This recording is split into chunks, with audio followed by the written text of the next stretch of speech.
Capítulo 3. La percepción inocente. Expiación sin sacrificio.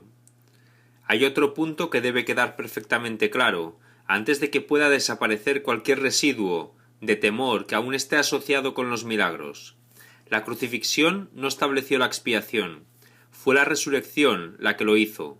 Son muchos los cristianos sinceros que no han entendido esto correctamente. Nadie que esté libre de la creencia en la escasez podría cometer tal equivocación. Si se examina la crucifixión desde un punto de vista invertido, parece como si Dios hubiese permitido e incluso fomentado el que uno de sus hijos sufriese por ser bueno. Esta desafortunada interpretación, que surgió como resultado de la proyección, ha llevado a muchas personas a vivir sumamente atemorizadas de Dios. Tales conceptos antirreligiosos se infiltran en muchas religiones. El auténtico cristiano, sin embargo, debería hacer una pausa y preguntarse: ¿cómo iba a ser posible esto? ¿Cómo iba a ser posible que Dios mismo fuese capaz de albergar el tipo de pensamiento que sus propias palabras han señalado claramente que es indigno de su Hijo?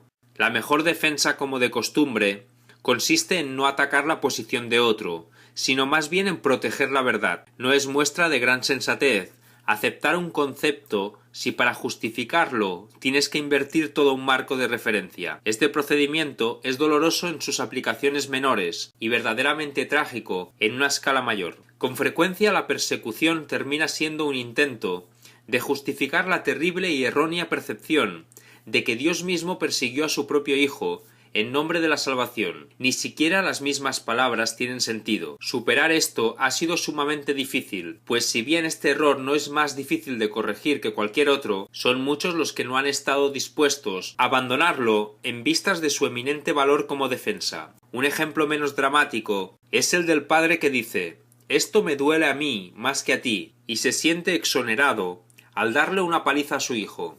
¿Crees que nuestro Padre piensa realmente así?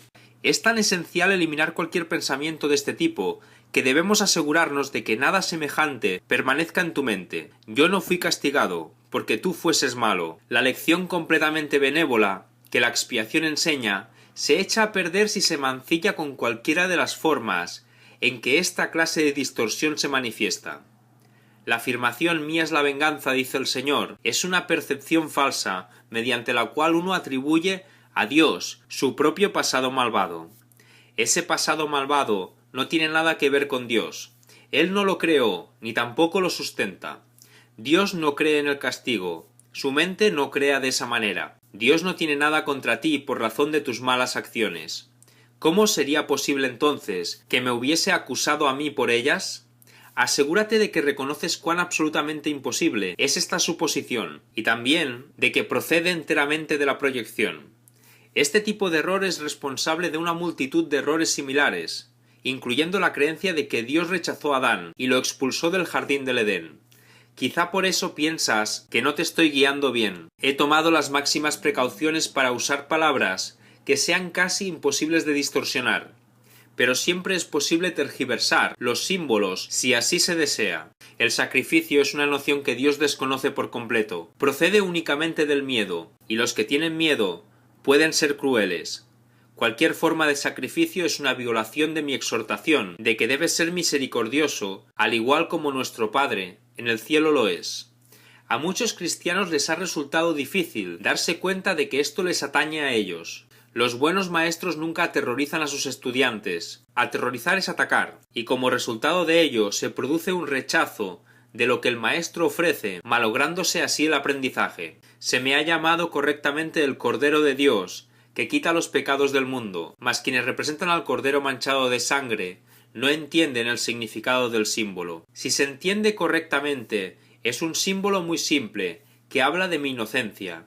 El león y el cordero tendidos el uno junto al otro simbolizan que la fuerza y la inocencia no están en conflicto, sino que viven naturalmente en paz. Bienaventurados los puros de corazón, porque ellos verán a Dios. Es otra forma de decir lo mismo. Una mente pura conoce la verdad, y en eso radica su fuerza. No confunden la destrucción con la inocencia, porque asocia la inocencia con la fuerza, y no con la debilidad. La inocencia es incapaz de sacrificar nada, porque la mente inocente dispone de todo, y solo se esfuerza por proteger su plenitud. No puede proyectar, tan solo puede honrar a otras mentes, porque honrar a otros es el saludo natural de los verdaderamente amados hacia los que son como ellos. El Cordero quita los pecados del mundo, en el sentido de que el estado de inocencia o gracia es uno en que el significado de la expiación es perfectamente obvio. La expiación carece por completo de ambigüedad. Es perfectamente inequívoca, porque existe en la luz. Únicamente los intentos de ocultarla en las tinieblas han hecho que sea inaccesible para aquellos que eligen no ver. La expiación de por sí solo irradia verdad. Es por lo tanto el epítome de la mansedumbre y derrama únicamente bendiciones. No podría hacer eso si procediese de cualquier otra fuente que no fuese la perfecta inocencia. La inocencia es sabiduría porque no tiene conciencia del mal. Y el mal no existe. No obstante, es perfectamente consciente de todo lo que es verdad. La resurrección demostró que nada puede destruir a la verdad. El bien puede resistir cualquier clase de mal, al igual que la luz disipa cualquier clase de oscuridad. La expiación es, por lo tanto, la lección perfecta. Es la demostración concluyente de que todas las demás lecciones que enseñé son ciertas. Si puedes aceptar esta generalización ahora, no tendrás necesidad de aprender muchas otras lecciones de menor importancia. Basta con que creas esto para que te liberes de todos tus errores. La inocencia de Dios es el verdadero estado mental de su Hijo.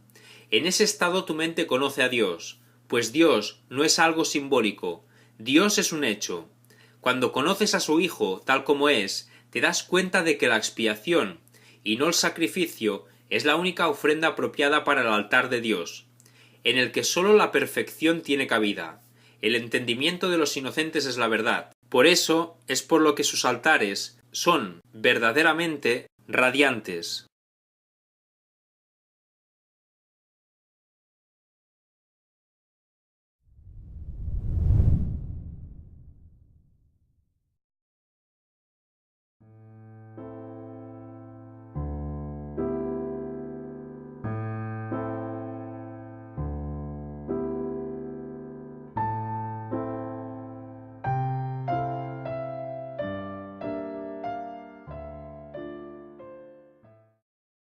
II.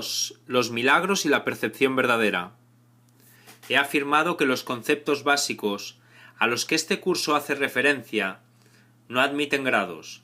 Algunos conceptos fundamentales no pueden entenderse en función de sus opuestos. Es imposible concebir la luz y la oscuridad, o todo y nada, como posibilidades compatibles. Estos conceptos son o completamente verdaderos o completamente falsos. Es esencial que te des cuenta de que tu pensamiento seguirá siendo errático hasta que te comprometas firmemente con la luz o con la oscuridad. No obstante, un compromiso firme con la oscuridad o con la nada es imposible. No hay nadie que haya vivido que no haya experimentado alguna luz o alguna cosa. Nadie es capaz, pues, de negar completamente la verdad, aunque piense que puede. La inocencia no es un atributo parcial. No es real hasta que es total. Los que son parcialmente inocentes a veces tienden a actuar neciamente. Su inocencia no pasa a ser sabiduría hasta que no se convierte en un punto de vista de aplicación universal. La percepción verdadera o percepción inocente significa que nunca percibes falsamente y que siempre ves correctamente. Dicho de una manera más llana, significa que nunca ves lo que no existe y siempre ves lo que sí existe. Cuando no tienes confianza en lo que alguien va a hacer, estás dando testimonio de tu creencia de que esa persona no está en su mente recta. Difícilmente puede ser ese un marco de referencia basado en el milagro.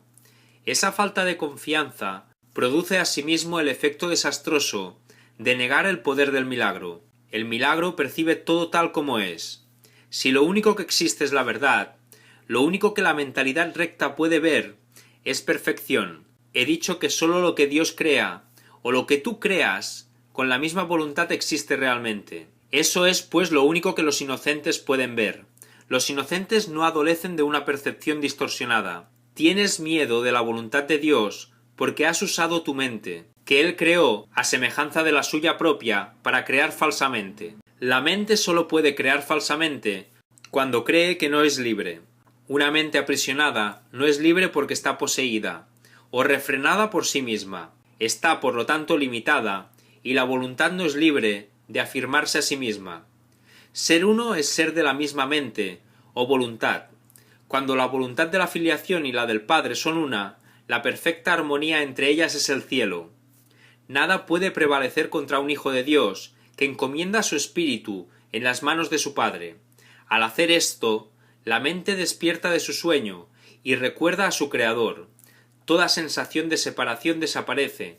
El Hijo de Dios es parte de la Santísima Trinidad, pero la Trinidad en sí es una sola entidad. No hay confusión entre sus niveles, porque estos son de una sola mente y de una sola voluntad. Este propósito único crea perfecta integración y establece la paz de Dios. Pero esta visión sólo la pueden percibir los verdaderamente inocentes, quienes al ser puros de corazón defienden la verdadera percepción en vez de defenderse de ella. Puesto que entienden la lección de la expiación, no tienen el deseo de atacar, y por lo tanto pueden ver correctamente. Esto es lo que la Biblia quiere decir con «Cuando Él aparezca, seremos como Él, pues lo veremos tal como Él es». La manera de corregir las distorsiones es dejando de tener fe en ellas, y depositándola únicamente en lo que es verdad. No puedes hacer que lo que no es verdad lo sea. Si estás dispuesto a aceptar aquello que es verdad en todo lo que percibes, dejas que sea verdad para ti. La verdad supera todo error, y aquellos que viven inmersos en el error y en la vacuidad jamás pueden encontrar consuelo duradero. Cuando percibes correctamente, cancelas tus percepciones falsas y las de los demás simultáneamente. Puesto que los ves tal como son, les ofreces tu aceptación de su verdad, para que ellos puedan aceptarla en sí mismos. Esta es la curación que el milagro produce.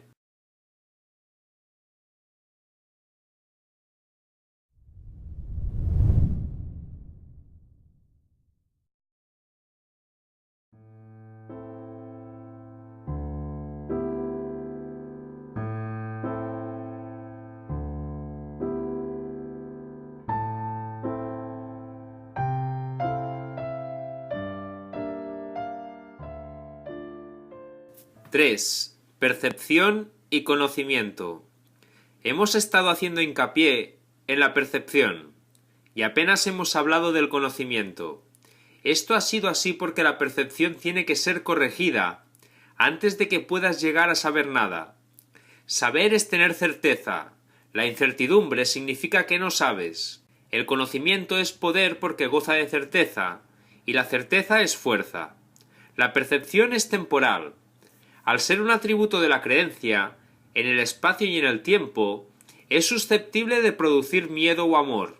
Las percepciones falsas producen miedo y las verdaderas fomentan el amor.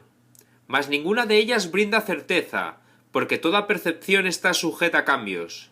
Por eso es por lo que la percepción no es conocimiento. La verdadera percepción es la base del conocimiento, pero gozar de conocimiento es la afirmación de la verdad, y esto se encuentra allende cualquier percepción. Todas tus dificultades proceden del hecho de que no te reconoces a ti mismo, ni reconoces a tu hermano, ni reconoces a Dios. Reconocer significa conocer de nuevo, implica que antes gozabas de conocimiento. Puedes ver de muchas maneras debido a que la percepción entraña interpretación, y eso quiere decir que no es íntegra ni consistente. El milagro, al ser una manera de percibir, no es conocimiento. Es la respuesta correcta a una pregunta, mas cuando sabes no preguntas. El primer paso en el proceso de deshacer lo ilusorio es cuestionarlo. El milagro, la respuesta correcta, lo corrige. Dado que las percepciones cambian, su dependencia del tiempo es obvia. La forma en que percibes en cualquier momento dado determina tu comportamiento, y las acciones solo pueden ocurrir en el tiempo. El conocimiento es intemporal, porque la certeza es algo incuestionable. Cuando dejas de hacer preguntas, es que ya has alcanzado el conocimiento. La mente que cuestiona se percibe a sí misma en el tiempo, y por lo tanto, busca respuestas para el futuro. La mente no receptiva, por el contrario, cree que el futuro va a ser igual que el presente. Eso da lugar a un estado de aparente estabilidad, que es normalmente un intento de contrarrestar el miedo subyacente de que el futuro va a ser peor que el presente. Este miedo coarta enteramente la tendencia a cuestionar. La verdadera visión es la percepción natural de la visión espiritual, pero es todavía una corrección en vez de un hecho. La visión espiritual es simbólica y por lo tanto no es un instrumento de conocimiento. Es no obstante un medio de percepción correcta, lo cual la sitúa dentro del propio ámbito del milagro. Una visión de Dios sería un milagro más que una revelación. El hecho en sí de que la percepción esté involucrada demuestra que la experiencia no pertenece a la esfera del conocimiento. De ahí que las visiones, por muy santas que sean, son efímeras. La Biblia te exhorta a que te conozcas a ti mismo, o lo que es lo mismo, a que tengas certeza. La certeza es siempre algo propio de Dios. Cuando amas a alguien lo has percibido tal como es, y esto te permite conocerlo. Hasta que primero no lo percibas tal como es, no lo podrás conocer. Mientras sigas cuestionando lo que Él es, estarás implicando claramente que no conoces a Dios. La certeza no requiere acción. Cuando dices que estás actuando basándote en tu conocimiento, estás confundiendo el conocimiento con la percepción. El conocimiento provee la fuerza para el pensamiento creativo, no para la acción recta. La percepción, el milagro y la acción están estrechamente vinculados.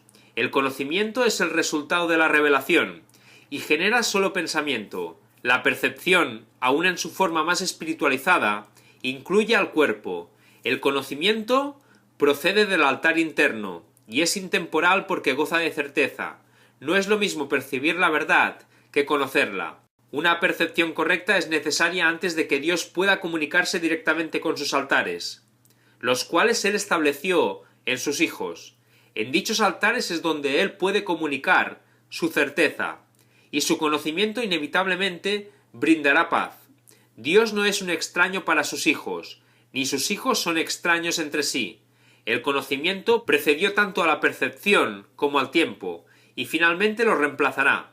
Ese es el verdadero significado de el alfa y el omega, el principio y el fin, y de antes de que Abraham naciese, era yo. La percepción puede y debe ser estabilizada, pero el conocimiento ya es estable. Teme a Dios y observa sus mandamientos, pasa a ser conoce a Dios y acepta su certeza. Si atacas el error que ves en otro, te harás daño a ti mismo. No puedes conocer a tu hermano si lo atacas. Los ataques siempre se lanzan contra extraños. Al percibir falsamente a tu hermano, lo conviertes en un extraño, y por lo tanto no puedes conocerlo. Le tienes miedo porque lo has convertido en un extraño. Percíbelo correctamente, para que lo puedas conocer. En la creación de Dios no hay extraños. Para poder crear como Él creó, tan solo puedes crear lo que conoces, y lo que, por lo tanto, aceptas como tuyo. Dios conoce a sus hijos con absoluta certeza, los creó conociéndolos, y reconoce perfectamente. Cuando ellos no se reconocen entre sí, no lo reconocen a Él.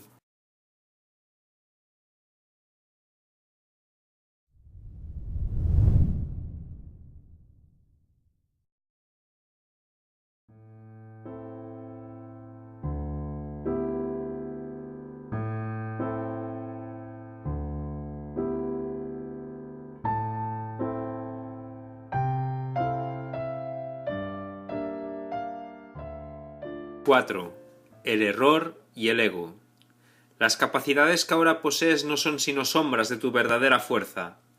Todas las funciones que ahora tienes están divididas, y son susceptibles de ser cuestionadas, y puestas en duda.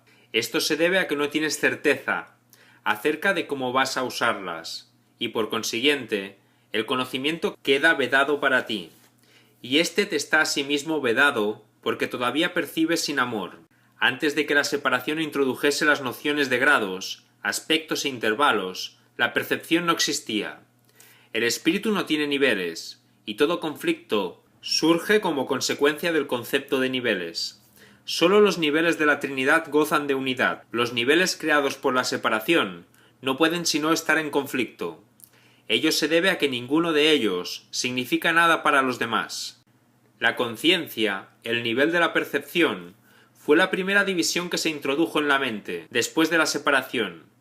convirtiendo a la mente de esta manera en un instrumento perceptor en vez de un instrumento creador. La conciencia ha sido correctamente identificada como perteneciente al ámbito del ego. El ego es un intento erróneo de la mente de percibirte tal como deseas ser, en vez de como realmente eres. Sin embargo, solo te puedes conocer a ti mismo como realmente eres, ya que de eso es de lo único que puedes estar seguro. Todo lo demás es cuestionable.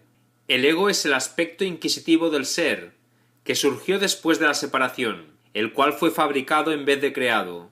Es capaz de hacer preguntas, pero no de percibir respuestas significativas, ya que éstas entrañan conocimiento y no se pueden percibir.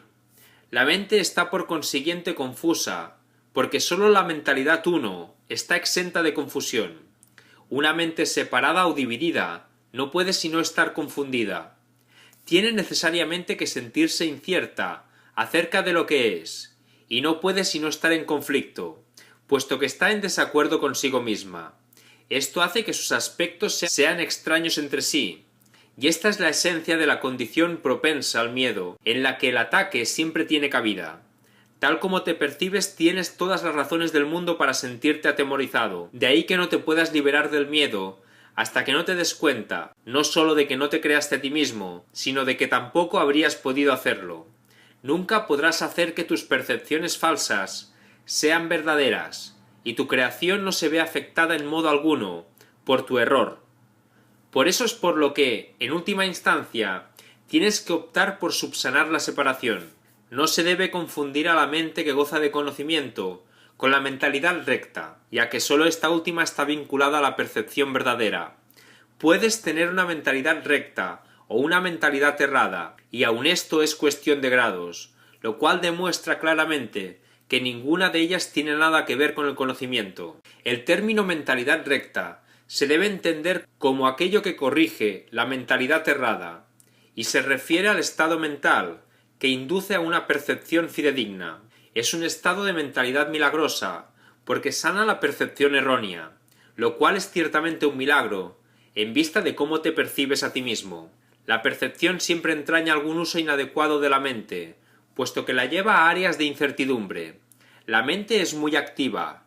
Cuando elige estar separada, elige percibir. Hasta ese momento su voluntad es únicamente gozar de conocimiento.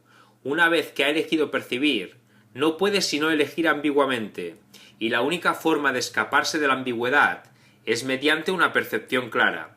La mente retorna a su verdadera función únicamente cuando su voluntad es gozar de conocimiento. Esto la pone al servicio del espíritu, donde la percepción cambia. La mente elige dividirse a sí misma cuando elige inventar sus propios niveles, pero no puede separarse completamente del espíritu, ya que de éste es de donde deriva todo su poder para fabricar o para crear.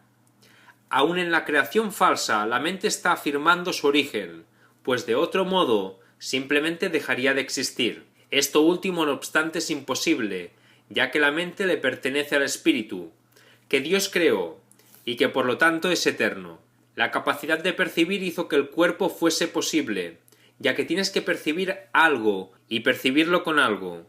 Por eso es por lo que la percepción siempre entraña un intercambio o interpretación que el conocimiento no requiere. La función interpretativa de la percepción, que es una forma de creación distorsionada, te permitió entonces llevar a la conclusión de que tú eres tu cuerpo, un intento de escapar del conflicto que tú mismo habías provocado. El espíritu, que goza de absoluto conocimiento, no pudo avenirse a esta pérdida de poder, ya que es incapaz de albergar oscuridad. Esto hizo que el espíritu fuese casi inaccesible a la mente, y completamente inaccesible al cuerpo. A partir de ahí se percibió al espíritu como una amenaza, puesto que la luz disipa la oscuridad, al mostrarte simplemente que ésta no se encuentra ahí. La verdad siempre prevalecerá sobre el error. De este modo, no puede ser este un proceso activo de corrección, porque, como ya he puesto de relieve, el conocimiento no hace nada. Puede ser percibido como un agresor, pero no puede atacar. Lo que tú percibes como su ataque es tu propio vago reconocimiento de que el conocimiento siempre se puede recordar, al no haber sido jamás destruido. Dios y sus creaciones permanecen a salvo, y saben por lo tanto que no existe ninguna creación falsa. La verdad no puede lidiar con los errores que tú deseas conservar. Yo fui un hombre que recordó al espíritu y su conocimiento. Como hombre no traté de contrarrestar los errores con el conocimiento, sino de corregir el error de raíz. Demostré tanto la impotencia del cuerpo como el poder de la mente. Al unir mi voluntad con la de mi Creador, recordé naturalmente al espíritu y su verdadero propósito. Yo no puedo unir tu voluntad a la de Dios por ti, pero puedo borrar todas las percepciones falsas de tu mente si la pones bajo mi tutela. Solo tus percepciones falsas se interponen en tu camino. Sin ellas no hay duda de la alternativa que elegirías, pues una percepción sana induce a una elección sana. No puedo elegir por ti, pero puedo ayudarte a que elijas correctamente. Muchos son los llamados, pero pocos los escogidos. Deberías rezar. Todos son llamados, pero son pocos los que eligen escuchar. Por lo tanto, no eligen correctamente. Los escogidos son sencillamente los que eligen correctamente más pronto. Las mentes sanas pueden hacer esto ahora, y al hacerlo hallarán descanso para sus almas. Dios te conoce solo en paz, y esa es tu única realidad.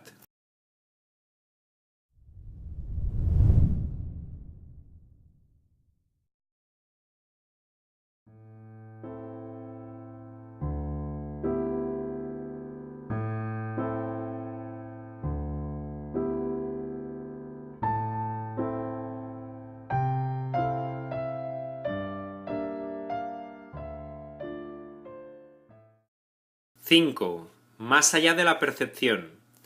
He dicho que las capacidades que ahora posees no son sino sombras de tu verdadera fortaleza, y que la percepción, que es intrínsecamente enjuiciadora, comenzó solo después de la separación.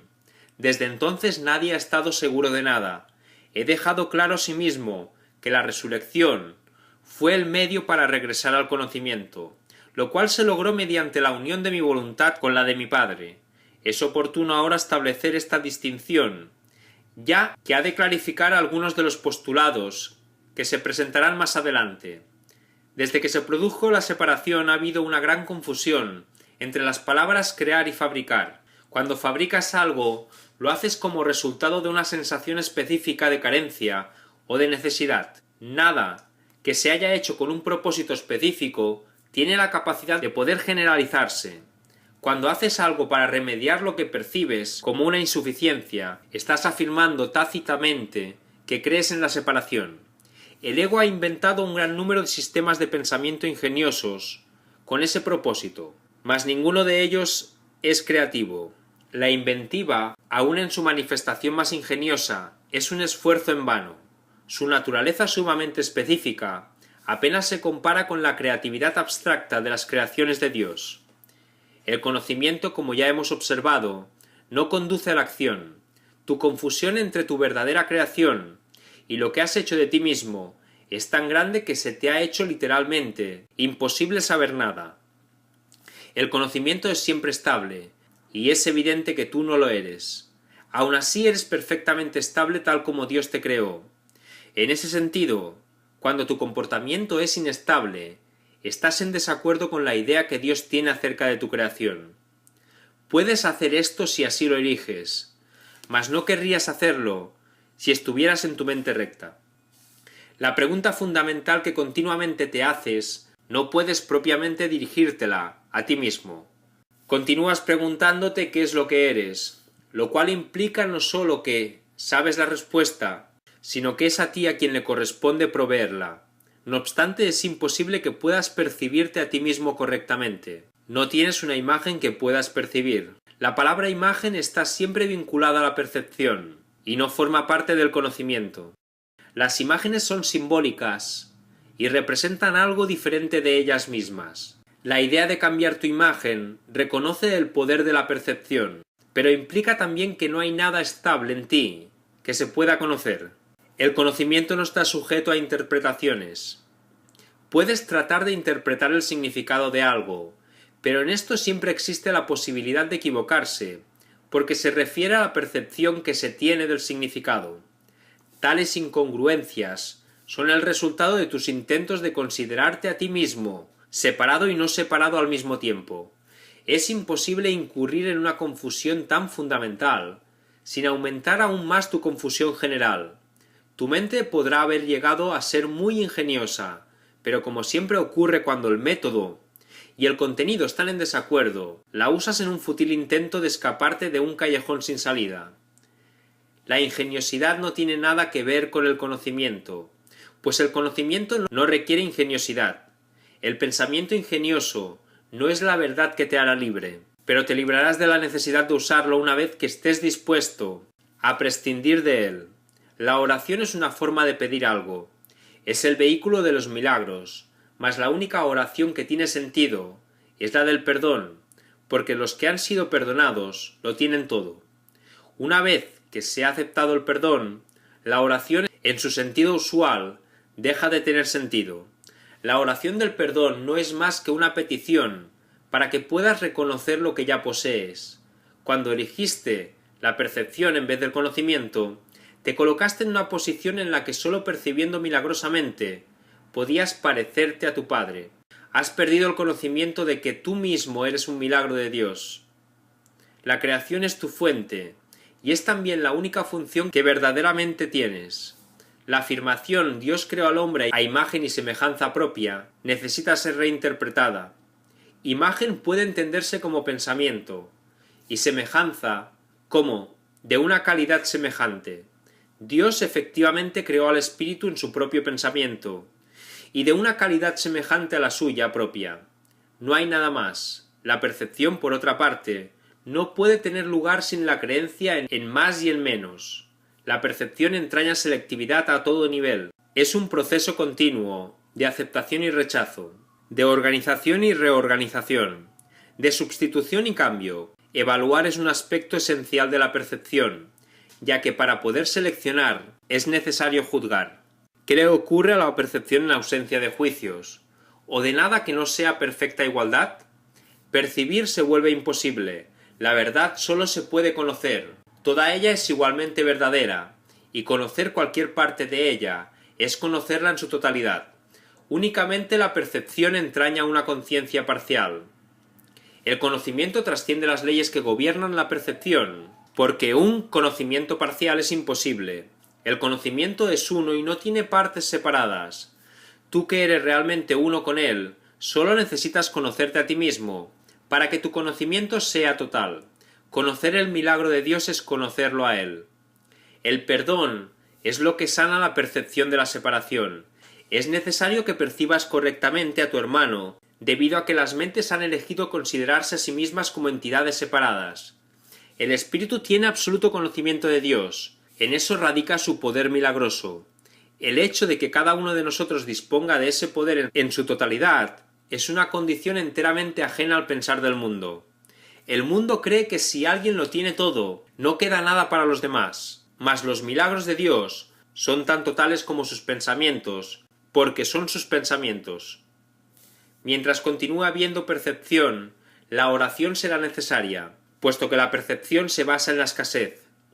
Los que perciben no han aceptado totalmente la expiación, ni se han entregado a la verdad. La percepción se basa en un estado de separación, así que todo aquel que de alguna manera percibe, tiene necesidad de curación. El estado natural de los que gozan de conocimiento es la comunión, no la oración. Dios y su milagro son inseparables. Cuán bellos son en verdad los pensamientos de Dios que viven en su luz.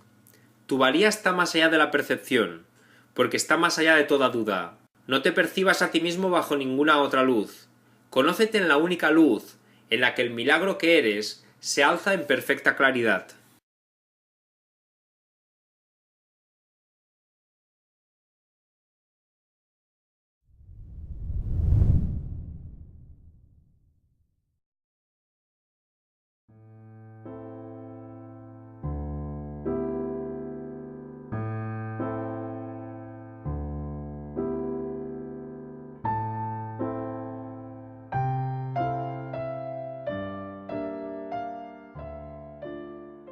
ⅶ Los juicios y el problema de la autoridad.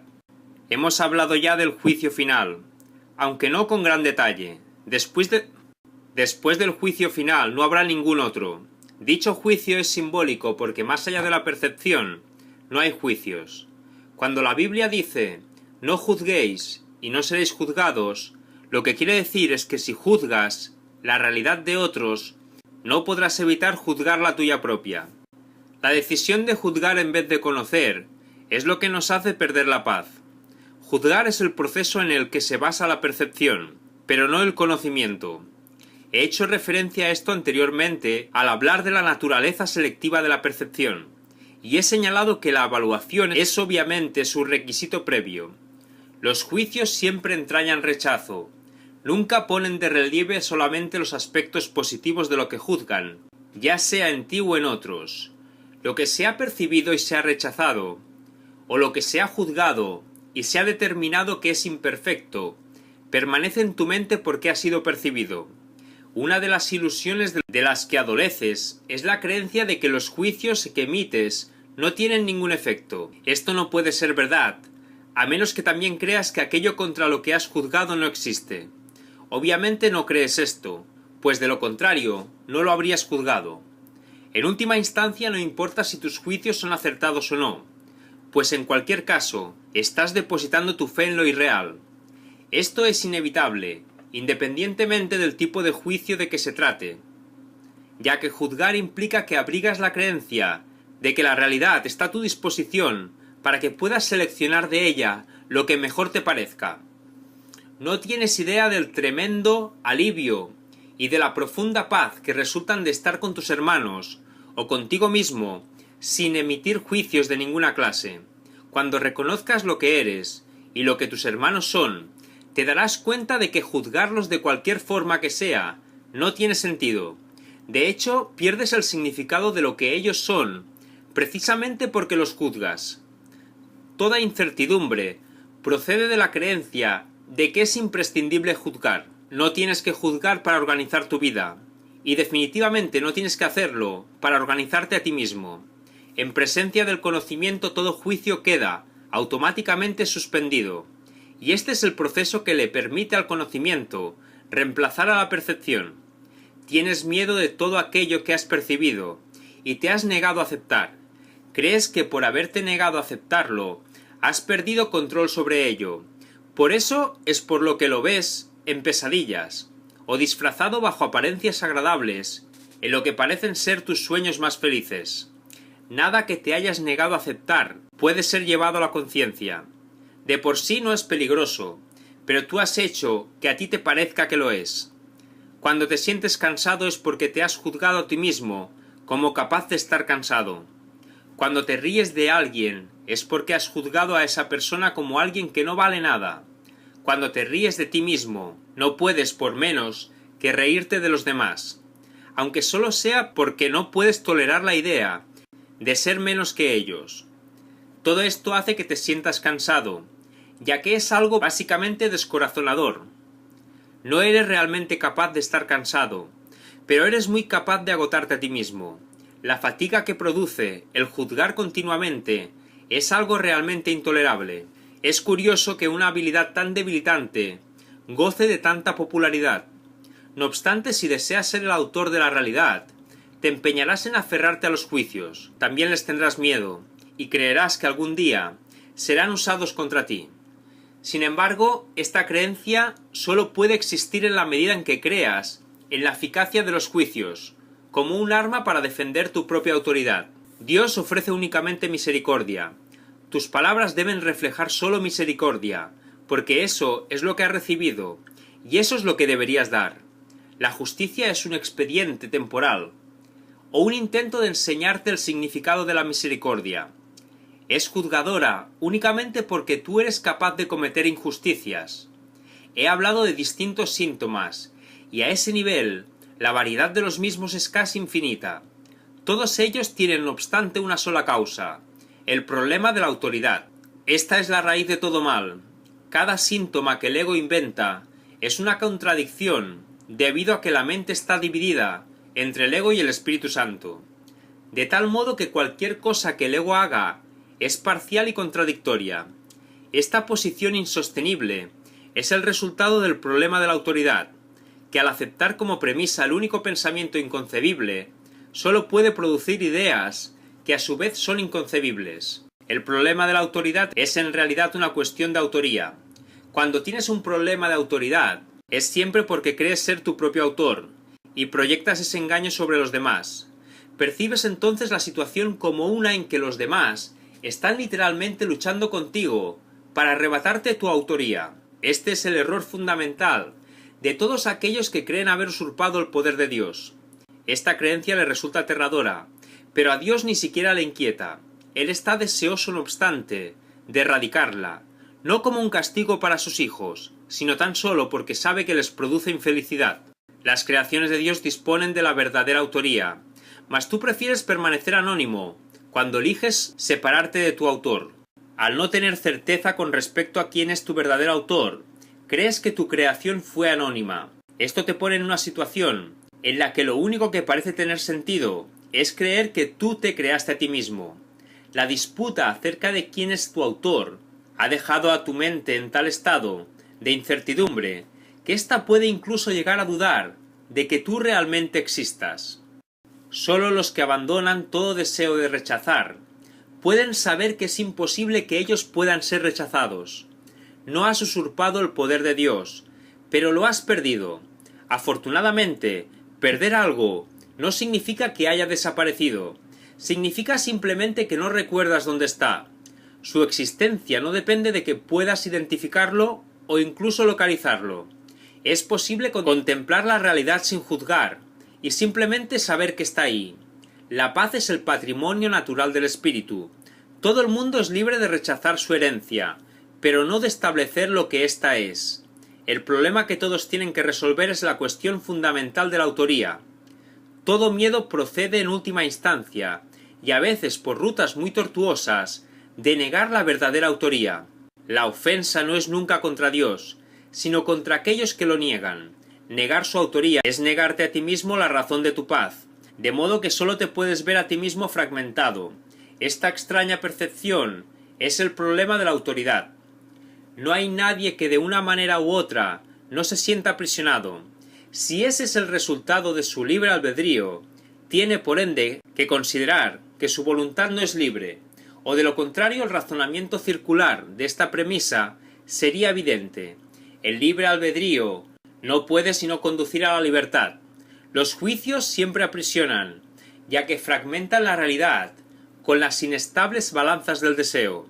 Los deseos no son hechos. Desear implica que ejercer la voluntad no es suficiente. Sin embargo, nadie que esté en su mente recta podría creer que lo que desea es tan real como lo que su voluntad dispone. En vez de busca primero el reino de los cielos, di que tu voluntad sea antes que nada alcanzar el reino de los cielos. Y habrás dicho, sé lo que soy y acepto mi herencia.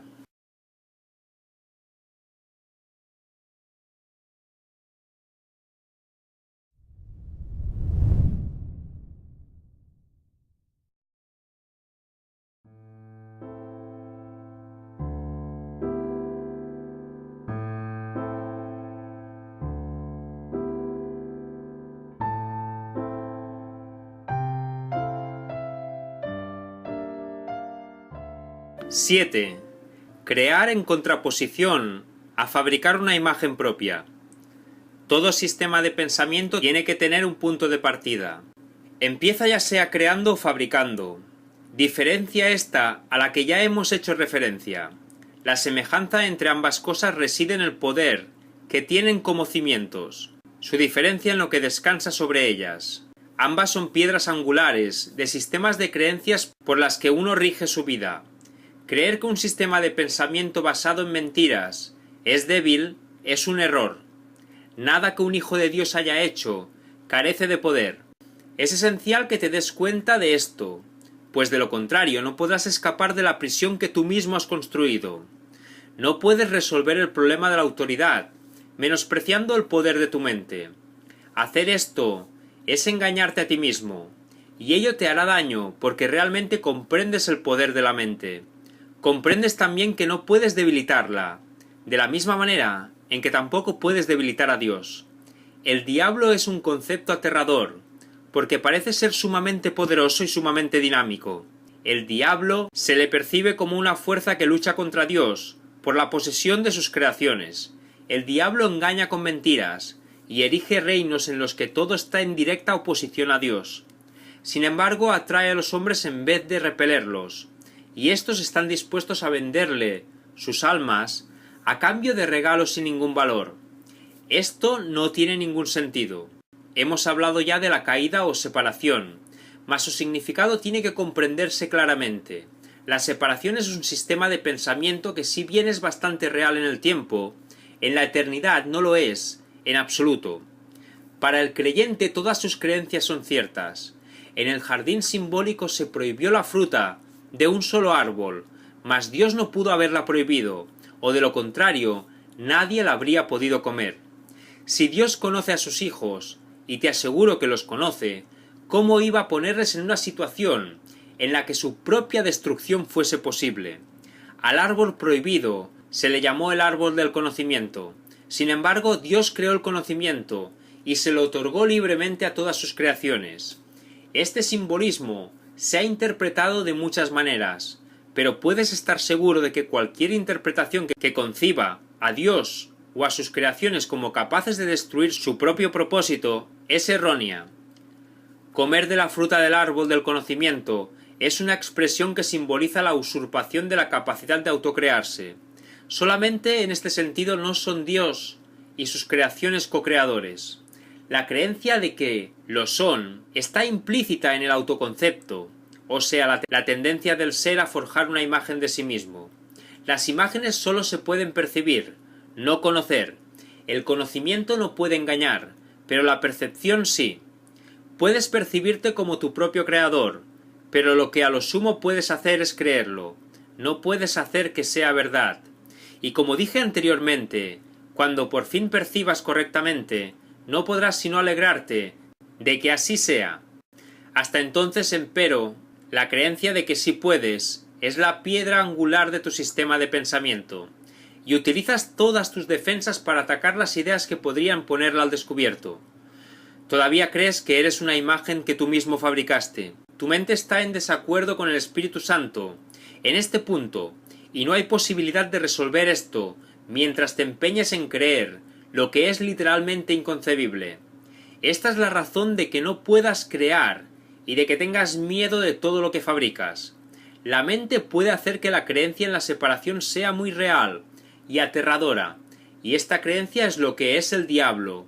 Es una idea poderosa, dinámica y destructiva, que está en clara oposición a Dios, debido a que literalmente niega su paternidad.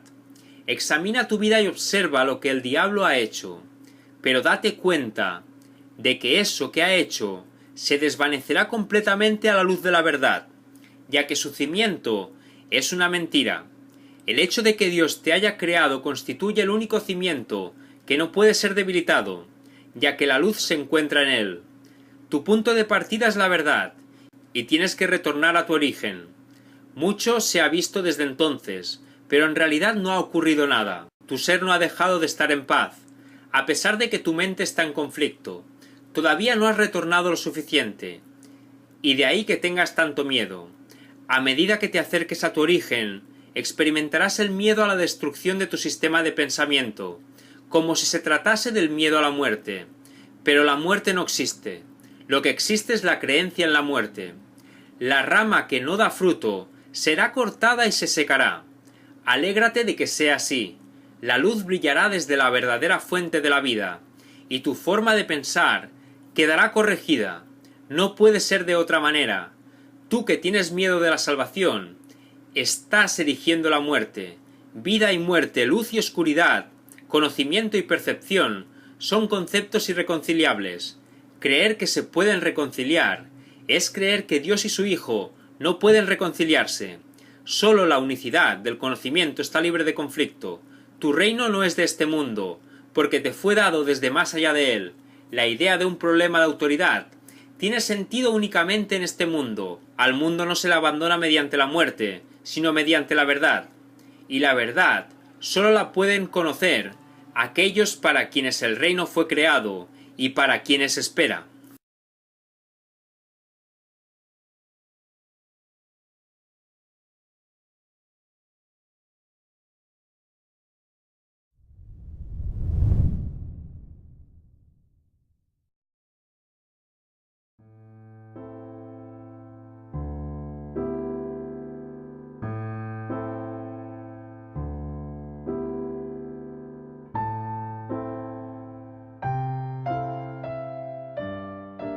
Capítulo 3. La percepción inocente. Expiación sin sacrificio. Hay otro punto que debe quedar perfectamente claro, antes de que pueda desaparecer cualquier residuo de temor que aún esté asociado con los milagros. La crucifixión no estableció la expiación, fue la resurrección la que lo hizo. Son muchos los cristianos sinceros que no han entendido esto correctamente. Nadie que esté libre de la creencia en la escasez podría cometer tal equivocación. Si se examina la crucifixión desde un punto de vista invertido, parece como si Dios hubiese permitido e incluso fomentado el que uno de sus hijos sufriese por ser bueno. Esta desafortunada interpretación, que surgió como resultado de la proyección, ha llevado a muchas personas a vivir sumamente atemorizadas de Dios. Tales conceptos antirreligiosos se infiltran en muchas religiones. El auténtico cristiano, sin embargo, debería hacer una pausa y preguntarse: ¿cómo iba a ser posible esto? ¿Cómo iba a ser posible que Dios mismo fuese capaz de albergar el tipo de pensamiento perfectamente obvio? La expiación carece por completo de ambigüedad. Es perfectamente inequívoca, porque existe en la luz. Únicamente los intentos de ocultarla en las tinieblas han hecho que sea inaccesible para aquellos que eligen no ver. La expiación de por sí solo irradia verdad. Es por lo tanto el epítome de la mansedumbre y derrama únicamente bendiciones. No podría hacer eso si procediese de cualquier otra fuente que no fuese la perfecta inocencia. La inocencia es sabiduría porque no tiene conciencia del mal. Y el mal no existe. No obstante, es perfectamente consciente de todo lo que es verdad. La resurrección demostró que nada puede destruir a la verdad. El bien puede resistir cualquier clase de mal, al igual que la luz disipa cualquier clase de oscuridad. La expiación es, por lo tanto, la lección perfecta. Es la demostración concluyente de que todas las demás lecciones que enseñé son ciertas. Si puedes aceptar esta generalización ahora, no tendrás necesidad de aprender muchas otras lecciones de menor importancia. Basta con que creas esto para que te liberes de todos tus errores. La inocencia de Dios es el verdadero estado mental de su Hijo. En ese estado tu mente conoce a Dios, pues Dios no es algo simbólico, Dios es un hecho. Cuando conoces a su Hijo tal como es, te das cuenta que sus propias palabras han señalado claramente que es indigno de su Hijo. La mejor defensa, como de costumbre, consiste en no atacar la posición de otro, sino más bien en proteger la verdad. No es muestra de gran sensatez aceptar un concepto si para justificarlo tienes que invertir todo un marco de referencia. Este procedimiento es doloroso en sus aplicaciones menores y verdaderamente trágico en una escala mayor. Con frecuencia la persecución termina siendo un intento de justificar la terrible y errónea percepción de que Dios mismo persiguió a su propio Hijo en nombre de la salvación. Ni siquiera las mismas palabras tienen sentido. Superar esto ha sido sumamente difícil, pues si bien este error no es más difícil de corregir que cualquier otro, son muchos los que no han estado dispuestos a abandonarlo en vistas de su eminente valor como defensa. Un ejemplo menos dramático es el del padre que dice: «Esto me duele a mí más que a ti», y se siente exonerado al darle una paliza a su hijo. ¿Crees que nuestro Padre piensa realmente así? Es tan esencial eliminar cualquier pensamiento de este tipo que debemos asegurarnos de que nada semejante permanezca en tu mente. Yo no fui castigado porque tú fueses malo. La lección completamente benévola que la expiación enseña se echa a perder si se mancilla con cualquiera de las formas en que esta clase. Los buenos maestros nunca aterrorizan a sus estudiantes. Aterrorizar es atacar, y como resultado de ello se produce un rechazo de lo que el maestro ofrece, malográndose así el aprendizaje. Se me ha llamado correctamente el Cordero de Dios, que quita los pecados del mundo, mas quienes representan al Cordero manchado de sangre no entienden el significado del símbolo. Si se entiende correctamente, es un símbolo muy simple, que habla de mi inocencia. El león y el cordero tendidos el uno junto al otro simbolizan que la fuerza y la inocencia no están en conflicto, sino que viven naturalmente en paz. Bienaventurados los puros de corazón, porque ellos verán a Dios. Es otra forma de decir lo mismo. Una mente pura conoce la verdad, y en eso radica su fuerza. No confunden la destrucción con la inocencia, porque asocia la inocencia con la fuerza, y no con la debilidad. La inocencia es incapaz de sacrificar nada, porque la mente inocente dispone de todo, y solo se esfuerza por proteger su plenitud. No puede proyectar, tan solo puede honrar a otras mentes, porque honrar a otros es el saludo natural de los verdaderamente amados hacia los que son como ellos. El Cordero quita los pecados del mundo, en el sentido de que el estado de inocencia o gracia es uno en que el significado de la expiación es per se distorsión se manifiesta. La afirmación «mía es la venganza», dice el Señor, es una percepción falsa mediante la cual uno atribuye a Dios su propio pasado malvado. Ese pasado malvado no tiene nada que ver con Dios. Él no lo creó, ni tampoco lo sustenta. Dios no cree en el castigo. Su mente no crea de esa manera. Dios no tiene nada contra ti por razón de tus malas acciones. ¿Cómo sería posible entonces que me hubiese acusado a mí por ellas? Asegúrate de que reconoces cuán absolutamente imposible es esta suposición, y también de que procede enteramente de la proyección. Este tipo de error es responsable de una multitud de errores similares, incluyendo la creencia de que Dios rechazó a Adán y lo expulsó del jardín del Edén. Quizá por eso piensas que no te estoy guiando bien. He tomado las máximas precauciones para usar palabras que sean casi imposibles de distorsionar. Pero siempre es posible tergiversar los símbolos si así se desea. El sacrificio es una noción que Dios desconoce por completo. Procede únicamente del miedo, y los que tienen miedo pueden ser crueles.